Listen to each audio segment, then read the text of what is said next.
皆さんこんにちは。原田武雄です。今回は我が国、日本国だけではなくて、グローバル社会全体にいる愛すべき友人たち、そして同僚たちに向けてメッセージを発したいと思います。早いもので、私原田武雄が日本国の外務省を自らの意思で辞してから21年の月日が経ちました。外交官を辞めた当初は、一体なぜ外務省を去るのかといった質問を様々な方からされました。いや、もっと言えば、今もなおそういった質問を受けることがあります。しかし、当初とは違って、今この状況においては、なぜ私がですね、外務省を飛び出して、皆様方に対してですね、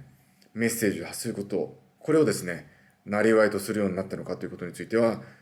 明らかになっているのではないかなというふうに思います。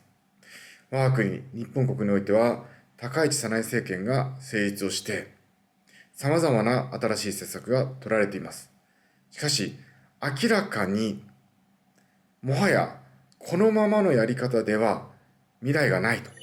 いう状況になっているということは、誰の目にも明らかなのだと思います。経済を見ますと、そして金融を見ますと、我が国におけるですね、10年ものの国債の金利であります長期金利が、いよいよ 2.3%、そして間もなく 2.4% になろうとしています。この数字が一体何の意味を持っているのかということについては、一般には広く語られていないかもしれませんが、金融当局、そして金融関係者の中においては、もはや明らかなのだと思います。すなわち、間もなく到達するであろう、ある値を超えると、我が国では大変な混乱が生じることが想定されています。他方において、ようやくインフレ経済に立ち戻ってきたということで、安堵の気持ちを吐露する専門家の方々がいますが、そういった状況を見て、諸外国はどういうふうに動いているのか。とりわけ、我が国をこれまで守ってきてくれたはずの同盟国、米国は一体何をしようとしているのか。そのこともまた明らかだと思います。いわゆる関税交渉という名前をつけてですね、我が国から80兆円もの国富を取ろうとしている米国。何もトランプ政権が特殊というわけではないのです。1945年に我が国は敗戦という現実を突きつけられました。その後、1970年代の前半まで高度経済成長期をですね、駆け抜けてきました。これは確かに私たち日本人が努力をした結果でもあるかもしれませんが、しかし、その陰においては、様々な国々における様々な代償が支払われていたということについて、私たち日本人は、もはや忘れてしまったのではないでしょうか。そうした中において、我が国は繁栄を享受することになったわけでありますが、その繁栄のですね、享受、これをぜひ分け前をもらいたいということで、やってくる外国人の方々を今度は一斉に排斥するという動きが出始めています。果たしてそれでいいのか。いいはずがありません。我が国、日本国は通商国家です。良いものを作り、良いサービス、モデルを作り、そしてこれを外国に売っていく。そのことによって国富、国の富を増やしていくというのが国家運営のやり方です。そうであるときにですね、外国の友達、外国の友人たち、外国の同僚たちを締め出すということはあってはならないわけです。しかし我が国の経済社会状況は明らかにその方向へと向かい始めています。そして政治はすべて数です。ですので、そういった日本人、私たちの中においてですね、そういった声が増えてくることによって、政治家たちは明らかにそちらの方向へと我が国を導き始めています。他方において、我が国に対していよいよ米国が対 GDP 比で 5% もの防衛費を要求し始めています。この数字が一体何を意味しているのか、皆様方にとっては想像もつきますでしょうか。我が国においては、いわゆるインフレ税というですね、考え方が今流布され始めています。すなわち我が国がようやくデフレ経済から脱却してインフレになる。したがってですね、当座は単年度でも180兆円近いお金が国庫に入ってくるんではないか。だから大丈夫だというんですね。しかしですね、それを狙って今までですね、まさに日米同盟で多くのアメリカの若者たちがですね、我が国を守るためにその人生の一部を費やすということをやってきた、その代償を支払えというふうに言ってきてるわけなんですね。これは大きな転換点です。しかしですね、これまで以上に我が国は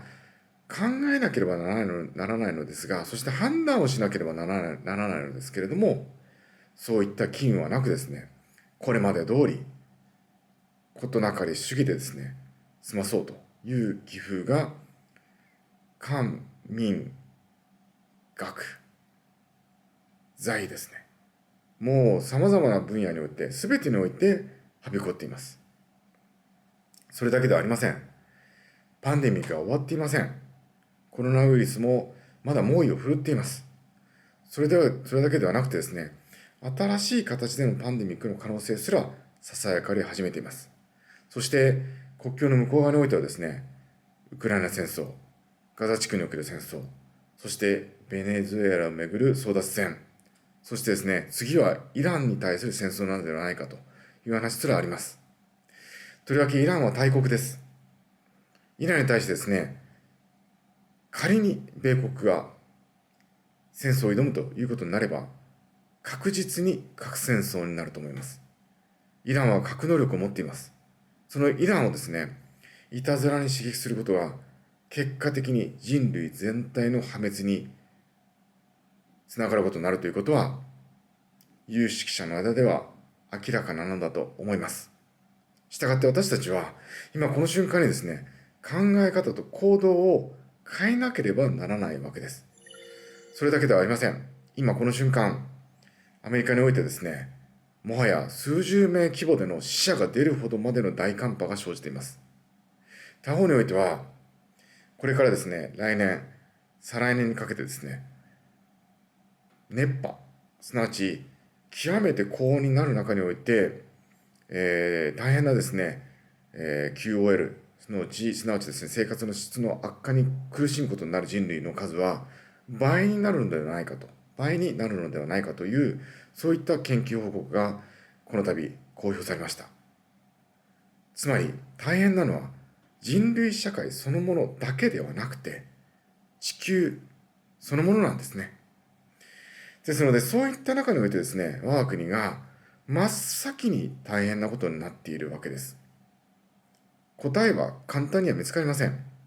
そして何よりもですね、私たち日本人が今までのやり方を変えなければなりません。このことについてですね、私は今振り返ってみると、21年前にですね、あるグローバルリーダーたちとの出会いによって気づかされたのだと思います。当時私は思い返してみればですね、非常に痛いけな、非常にナイーブな一官僚でした。単に自己のためにですね、自己の欲望のためにですね、権力を獲得する、あるいはですね、お金をたくさん獲得するといった方向にですね、危うく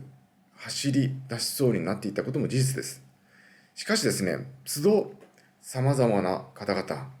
とりわけですね、様々な知恵、それから様々な経験をですね、積んだ方々、先輩方からですね、良い意味で戒めの言葉をいただきですね、同時に日本中、そして世界中で様々な方々と出会い、様々な実態をこの目で見て、その上でですね、行動を変えてきました。そして思うのは、たった一つなんですね。これからこのタイミングからなんですよ。いよいよここから大きく我が国だけではありません。